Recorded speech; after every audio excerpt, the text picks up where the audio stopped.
Thank you sir, thank you every one جو آپ نے اپنے ڈپارٹمنٹ لاجسٹکس کے حوالے سے جو ارینجمنٹس کا اسٹیٹس ہمیں پرووائڈ کیا. تو میں I would request the honourable chairperson department رحمۃ اللہ وبرکاتہ. آپ سبوں نے یہاں پہ شارٹ نوٹس پہ تشریف لایا اور چونکہ آپ جانتے ہیں جموں کشمیر وقف بورڈ کے under maximum shrines, maximum masks, جتنے بھی انتظامات جموں کشمیر وقف بورڈ اب کر رہا، میں پچھلے 3-4 سالوں کی بات کروں گی، تب سے ہم نے ایک یہ پریسیڈنس بن گئی کہ ہم یہ ڈپارٹمنٹ میں ایک میٹنگ کریں اور آپ ایڈمنسٹریشن کے بغیر ممکن نہیں ہے کہ وقت سارے انتظامات خود سے کریں.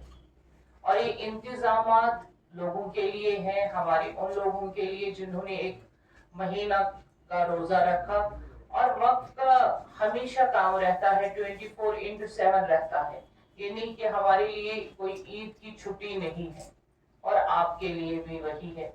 جو ہمارے یونیفارم میں یہاں لوگ ہیں اور ایڈمنسٹریشن کے لوگ ہیں، یہ ہم سبوں کے لیے ایک دن کا امتحان ہے کہ ہمیں لوگوں کو وہ فیسلٹیز پرووائڈ کرنی ہے جو وہ ہم سے امید رکھتے ہیں. ہمیں یہ یقین ہے کہ ہم اس میں کامیاب ہوں گے، اور ہم اکٹھے جب مل کے کام کرتے ہیں تو لوگوں کو شکایت کا موقع نہیں ملتا ہے. ہم جب جی جان لگاتے ہیں کہ ٹریفک کی مینجمنٹ صحیح ہو، محمود صاحب اس پہ دھیان دیں گے، اور سیکیورٹی کا معاملہ صحیح ہو تو ہماری یونیفارم اس پہ دھیان دے گی. ہمارا سارا ڈسٹرکٹ صحیح ہو تو ہمارے ڈی سی صاحبان اس پہ دھیان دیں گے. ہمارا پاور، ہماری جل شکتی، ہمارا ہیلتھ اور فوڈ فیسلٹیز، کیونکہ اس میں زیادہ فوڈ کی بھی پرابلم رہتی ہے، اس مینجمنٹ کو بھی دیکھنا ہے، اور لوگوں کو کوئی ایسی چیز فراہم نہ ہو جائے جس سے ان کو کوئی پوائزننگ کا، یا جو آج کل ہم دیکھتے ہیں اڈلٹریٹ جو سارا مارکیٹ میں ملتا ہے، اس پہ جب تک ہمارا ہیلتھ ڈپارٹمنٹ اور جو فوڈ سیفٹی کا ڈپارٹمنٹ ہے اس پہ دھیان نہیں دے گا تو ہمارے لیے پرابلمز ہو سکتی ہیں. بلکہ ایسے ہوتے ہیں جو وہ چیزیں خراب کرنے کی کوشش کرتے ہیں.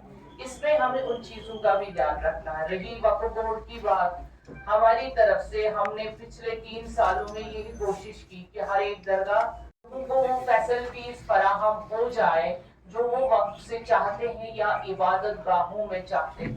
عبادت گاہیں ہماری سب سے بیسٹ ہے ابھی انشاءاللہ الرحمن. مجھے لگتا ہے کہ پورے ہندوستان میں اور پورے دنیا میں بھی ہماری عبادت گاہیں ابھی ہم کی ہے.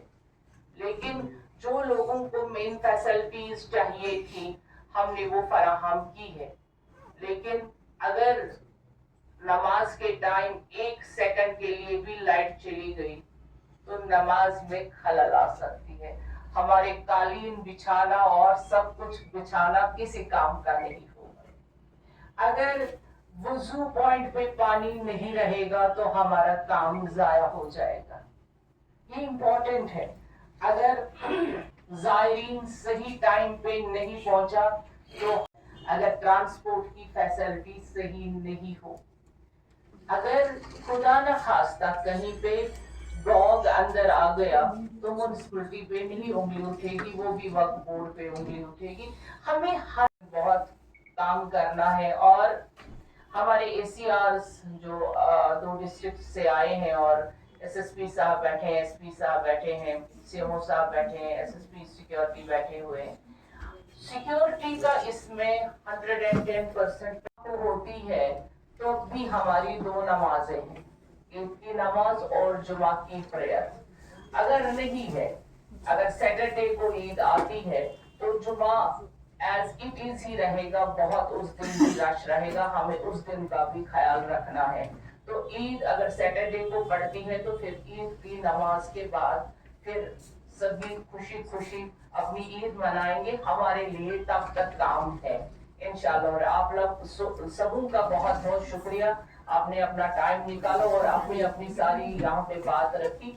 آپ سبوں کا شکریہ. Thank you very much. اور میڈیا کا بھی شکریہ کہ انہوں نے یہاں تشریف لایا. Thank you very much.